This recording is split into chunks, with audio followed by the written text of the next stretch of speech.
Hey, hello. Good morning, everyone. Welcome to LinkedIn Marketing Minis with Karen Yankovic. That's me. And this is a series that I'll be doing at 10 a.m. Eastern every morning, Saturdays included. Since today's Saturday, I'll be here tomorrow too. And where I'm just going to bring you one simple little tip that can help you elevate your marketing and have you spend less time on this stuff, right? I want this to be simple, and we don't have to be doing all of the things that we think we need to be doing to really have the results that we want to have with our marketing. So, here to help you with that. I'm live today on my Facebook business page, Facebook group, which if you have not yet joined us for that, you should. You can join me at linkedinforwomencommunity.com. I'm live on LinkedIn and YouTube and Twitter. And if you're watching on any of those places, jump into the conversation. I love when I get a chance to chat with you guys. So, what are we talking about today? Today, we're going to be talking about what the heck is your LinkedIn SSI score? Hang on, I'm going to lower my mic.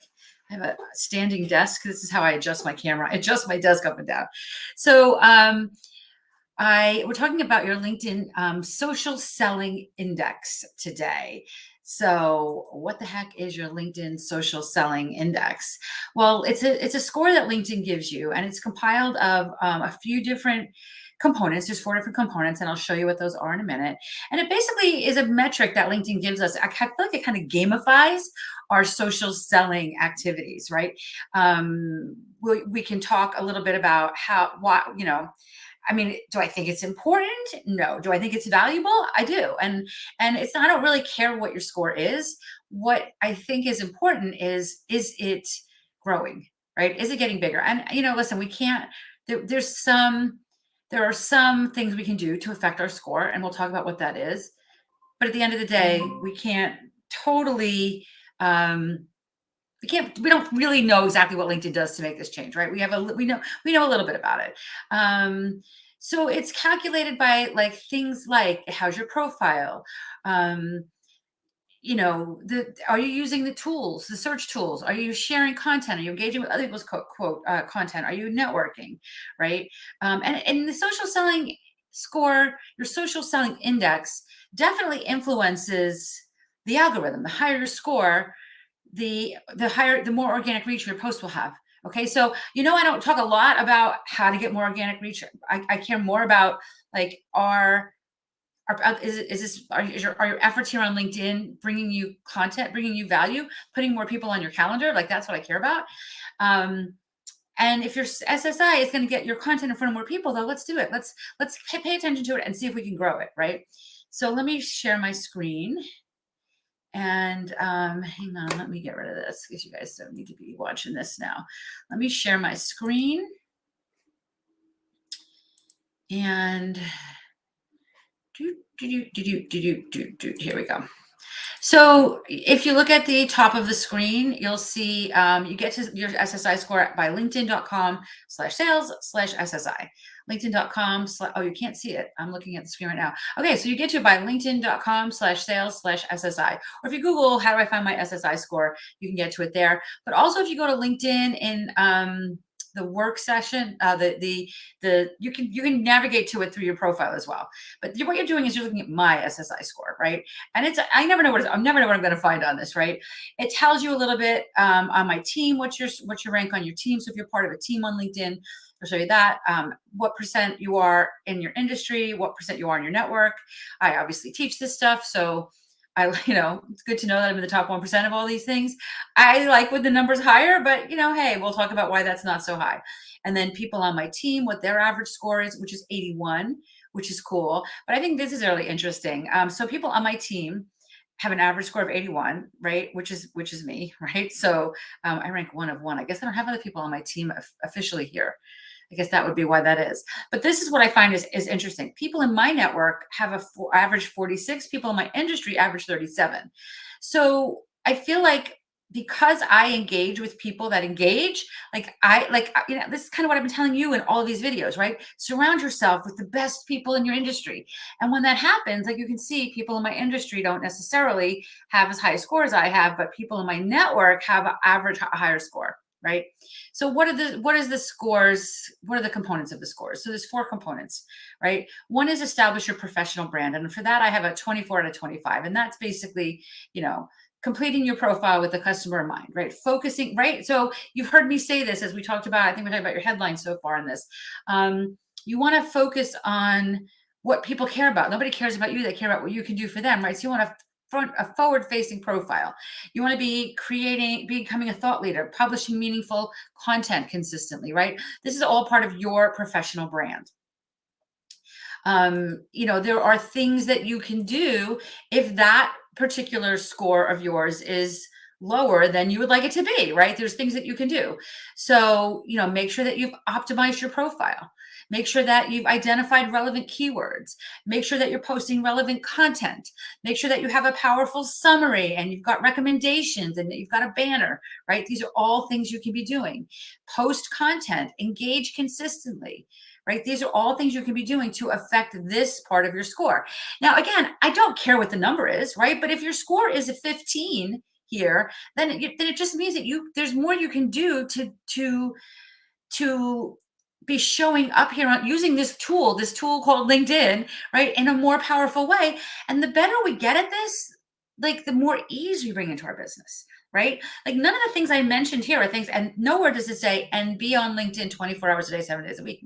Where does it say that? Does it say to engage you often? Of course it does, right? Like we know that the more we engage, the more we'll have, but you don't have to engage all day. You just have to be consistent. You watched, I think it's yesterday, as we talked about watering your money tree, you need to be consistent. The second one here is find the right people. Now, mine is that's pretty low for me, right? Identify better prospects in less time using efficient search and research tools. Honestly, I do use LinkedIn search, but I don't use it as much as I use the strategies I've taught you guys, like I think I mentioned I spoke at a conference a couple of days ago, and now most of my engaging and connecting is through those people. So I'm not really using search to find them, right? Because I've already connected with them.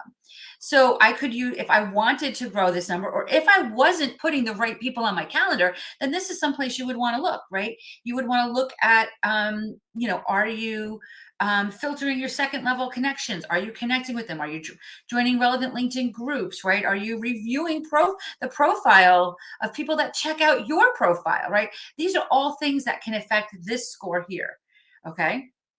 The next one is engaging with insights. Okay. Another thing that I probably, obviously that's the lowest score of mine, right? And, it's so interesting because, like, you guys know, this is what I teach, right? I teach your personal brand and build relationships. And those are the 2 highest numbers I have. Do I do these other 2 things? Of course I do, right?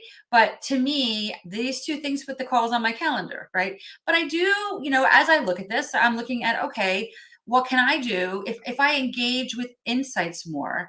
Will that affect will I be able to spend less time on LinkedIn? At the end of the day, that's what I want. I want this to be more effective so that I don't have to be on here all the freaking time, right? So, am I talking about like things that are happening in the industry all the time? Not necessarily, right? I do try to jump into more, maybe I need to jump into more conversations. Maybe I'll do that.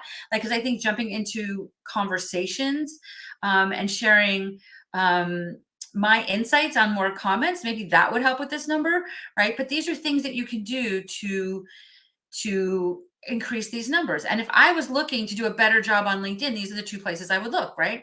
And then the 4th place is building relationships. That's the 25. That's what I teach, relationship marketing, timeless marketing, right? So, are you connecting with people? Are you reaching out to people when they connect to you? Are you establishing trust with the decision makers in your industry? These are all ways that you can affect your SSI score. Now, again, does this matter?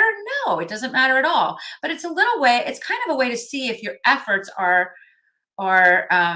if you're affecting change with your efforts, if your efforts are actually growing your strategies, right? Does that make sense? So take a look at your SSI score. Remember, it's linkedin.com/sales/SSI. And you can check out what your number is. Drop it below if you want to jump into a conversation about it. I'm happy to jump in with you about that.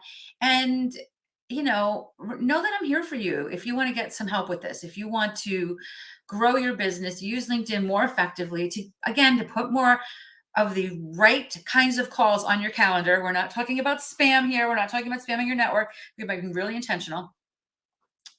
And one of the questions, or a question that I've gotten a lot since I started doing this series, and it's September 16th, so this is day 16 of this, is how does this all fit together? Like, I mean, I didn't really think about that when I started this. That that you guys would be like, okay, well, I like all these individual ones, but how do they all fit together, right? So I have, hang on, I thought I put it in here somewhere. Oh yeah. So hang on one second. If you go on over to sluvideo.com. She's linked up video, sluvideo.com. I did a little video yesterday or the day before, kind of talking about how all this works together. So check that out, sluvideo.com. You can see a little bit about how all this works together. And, we can, and if you want to know what it looks like to get some help with this, jump on the calendar. All right. But check out that video. That would be a great way to the great next step to these videos. Obviously, you can binge watch them as well. There's lots of ways you can get some more content from this. All right. All right. It's a beautiful Saturday here in New Jersey. I'm going to go out and start my day. And it was great to start with you guys, though. I'll see you here tomorrow, 10 a.m. Eastern. Let's see what's on tomorrow's calendar. Ooh, we're going to be talking about LinkedIn video tomorrow. It's a big one. See you then.